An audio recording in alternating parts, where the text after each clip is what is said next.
کیا خیال ہے تمہاری ٹھنڈ اتاروں؟ وہ جس انداز میں بولا وہ ڈر گئی۔ رات میں وہ اتنی باتیں اسے سمجھا چکا تھا، اتنے بے باک سے الفاظ کے مطلب اسے بتا چکا تھا۔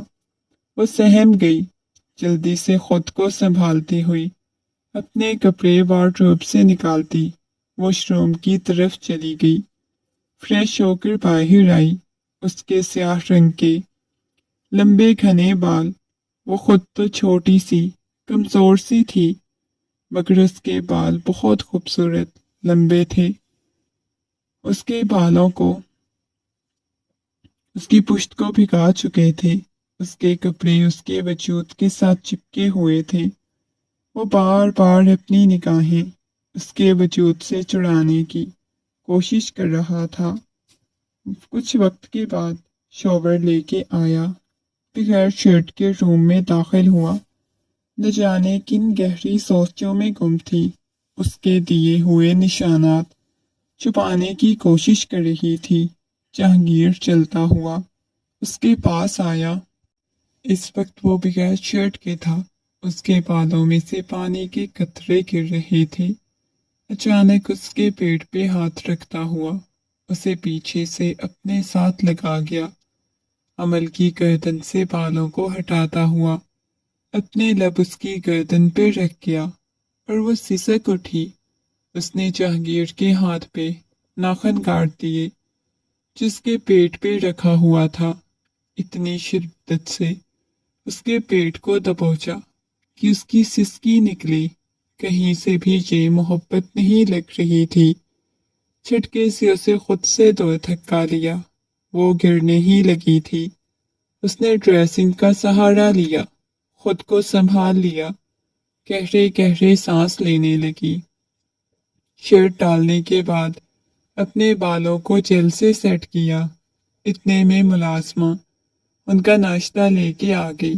ناشتہ ٹیبل پہ پڑا ہوا تھا مگر وہ ابھی تک اپنی سوچوں میں مگن تھی۔ کیا ہو گیا ہے؟ ناشتہ نہیں کرنا کیا؟ شکر کرو تمہیں سب کے سامنے نیچے جا کر ناشتہ نہیں کرنا پڑا، ورنہ سب سے نگاہیں کیسے ملا پاتی؟ سب تمہیں کن نگاہوں سے دیکھتے؟ ہنستے ہوئے بولا۔ اس کے کہکے میں واضح طنز تھا۔ چلو آ جاؤ، اب تو تمہیں سمجھ آ چکی ہوگی نا میاں بیوی کا رشتہ کیا ہوتا ہے۔ ابھی تو اور بھی بہت کچھ باقی ہے، وہ سب کب تم برداشت کرو گی جو ابھی مزید دور کرنے والا ہوں۔ پھر بچے پیدا کرنا کتنا مشکل ہوگا تمہارے لیے۔ کتنی چھوٹی سی ہو، معصوم سی بچی، اور تمہارا وجود دیکھ کے مجھے تو ایسا محسوس ہوتا ہے جیسے تم مر جاؤ گی۔ اس کی بے باک باتیں وہ بالکل بھی نہیں جانتی تھی کہ صبح اسے ان باتوں سے وہ چڑھائے گا۔ آ جاؤ ناشتہ کر لو، یہ کہتے ہوئے اپنے پاس بلانے لگا۔ وہ نفی میں سر ہلانے لگی۔ نہیں، میرا دل نہیں، مجھے کچھ بھی نہیں کھانا۔ اس کے حلق میں آنسوؤں کا پھندا اٹکا ہوا تھا۔ جتنا بولا ہے اتنا کرو۔ اب کی بار وہ غصے میں چلایا۔ ڈری ہوئی اس کے پاس آ کے بیٹھ گئی۔ وہاں کیوں بیٹھی ہوئی ہو؟ یہاں میری گود میں آ کے بیٹھو۔ چھوٹی بچی ہو نا تم، اپنی گود میں بٹھا کے تمہیں کھانا کھلاتا ہوں۔ اب اتنے بڑی عمر کے مرد کے ساتھ تم نے شادی کی ہے تو کم از کم اتنی تو اپنی خواہشات رکھو کہ اس کی گود میں بیٹھ کے کھانا کھاؤ، اس کی باہوں میں گھومو پھرو۔ وہ ہنستے ہوئے بول رہا تھا۔ وہ سمجھ نہیں پا رہی تھی کہ وہ ایسی بات کیوں کر رہا ہے۔ جہانگیر بھا، وہ بھائی کہنے ہی لگی تھی جب جہانگیر نے جھٹکے سے اسے اپنی گود میں بٹھا لیا۔ خبردار، جو بھائی کہنے کی کوشش کی۔ کل رات تمہیں احساس نہیں ہوا کہ میں تمہارا بھائی نہیں ہوں؟ چلو شاباش، ناشتہ کرنا شروع کرو۔ وہ تو مست ہو کے ناشتہ کیے جا رہا تھا۔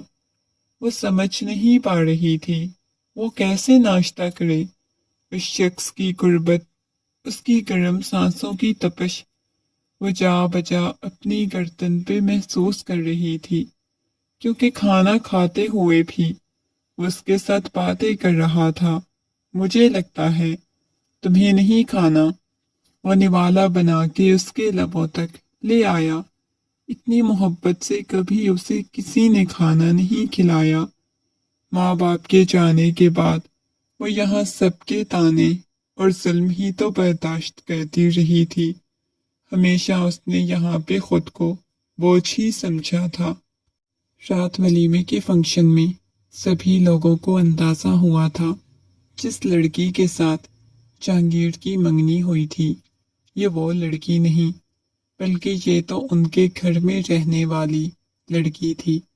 اس دن تو وہ گھونگھٹ میں تھی، لیکن آج اسے یوں دیکھ کر سبھی لوگ بہت زیادہ باتیں بنا رہے تھے۔ ایسا کیا ہو گیا کہ اس کے ساتھ شادی کر دی گئی؟ سبھی گاؤں والے وہاں پہ جمع تھے۔ وہ بہت زیادہ الجھن کا شکار لگ رہی تھی۔ عمل کے چہرے پر پریشانی کے آثار نمایاں تھے۔ ان سے بھی لوگ گفتگو کر رہے تھے جب وہ مائک کو اٹھاتی ہوئی دلہن کے روپ میں اٹھ کھڑی ہوئی، چاروں اطراف دیکھنے لگی۔ سبھی لوگ اس کی طرف متوجہ ہو گئے۔ اب کی بار جہانگیر خانزادہ کو بھی حیرت ہوئی تھی، وہ کھڑی کیوں ہوئی ہے اور وہ لوگوں سے کیا کہنا چاہتی ہے۔ مائک کو اٹھاتے ہوئے وہ کہنے لگی، میں آپ کو سب کچھ بتانا چاہتی ہوں۔ اس کی آواز کپ کپا رہی تھی، آنکھوں میں سے موٹے موٹے آنسو بہنے لگے۔ اب کی بار جہانگیر کو پریشانی لاحق ہوئی، کیونکہ یہاں پہ گاؤں کے بڑے بڑے لوگ بھی موجود تھے۔ دوسرے گاؤں کے آئے ہوئے بہت سے لوگ موجود تھے جن کے ساتھ ان کے اچھے خاصے تعلقات تھے۔ جہانگیر جیسے انسان کے ساتھ نہیں رہنا چاہتی تھی۔ ایک تو یہ نامرد ہے، نہ یہ مجھے سیٹسفائی کر سکتا ہے، نہ مجھے خوش کر سکتا ہے، نہ ہی میں اس کے ساتھ رہنا چاہتی ہوں۔ مجھے ابھی کے ابھی طلاق چاہیے۔ جہانگیر کی پیشانی پہ پل نمودار ہوئے۔ اس کی ایسی بات سن کر لوگوں میں جم گوئیاں شروع ہو گئی۔ نہ جانے گاؤں کی عورتیں کیسی کیسی جہانگیر کے بارے میں باتیں بنا رہی تھی۔ سبھی لوگوں کا دماغ گھوم چکا تھا اس معصوم سی لڑکی کی بات سن کر، جو وہیں سٹیج پہ بیٹھتی چلی گئی، بہت بری طرح سے رونے لگی۔ اسفند صاحب، بی جان، سبھی لوگ اس کی طرف دیکھ رہے تھے۔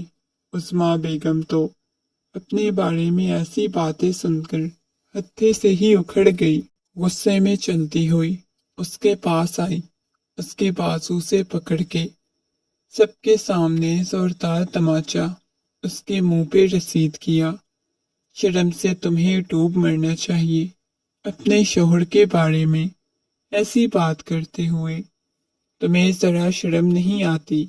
عظمیٰ بیگم نے جہانگیر کی طرف دیکھا جس کے چہرے پہ غصہ تھا۔ اس کا چہرہ غصے سے لال ہو رہا تھا۔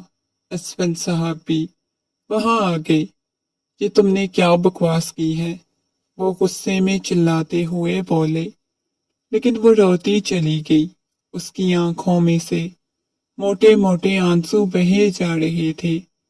پورے گاؤں والوں کے سامنے، باقی گاؤں والوں کے سامنے بھی وہ سب کی ناک کٹوا چکی تھی۔ آہستہ آہستہ سبھی لوگ چلے گئے۔ ابھی وہ سٹیج پہ بیٹھی ہوئی تھی، ایک جگہ پہ نگاہیں ٹکائے بیٹھی ہوئی تھی۔ سب لوگ اسے پوچھ پوچھ کے تھک چکے تھے، ایسا کیوں کیا؟ اس نے نگاہیں اٹھا کر جہانگیر کی طرف دیکھا، لیکن وہ وہاں پہ موجود نہیں تھا۔ وہ چاروں اطراف جہانگیر کو دیکھنے لگی۔ اسفند صاحب اور عظمیٰ بیگم بھی وہاں سے چلے گئے۔ بی جان نے غصے میں اس کی طرف دیکھا، اور یہ پہلا تماچا تھا جو کسی نے اس کے منہ پہ رسید کیا، ورنہ اب تک کسی نے اسے کچھ نہیں کہا تھا۔ سب کے سرد رویے نے اسے مزید ڈرا دیا۔ میں نے تمہیں اس وجہ سے تو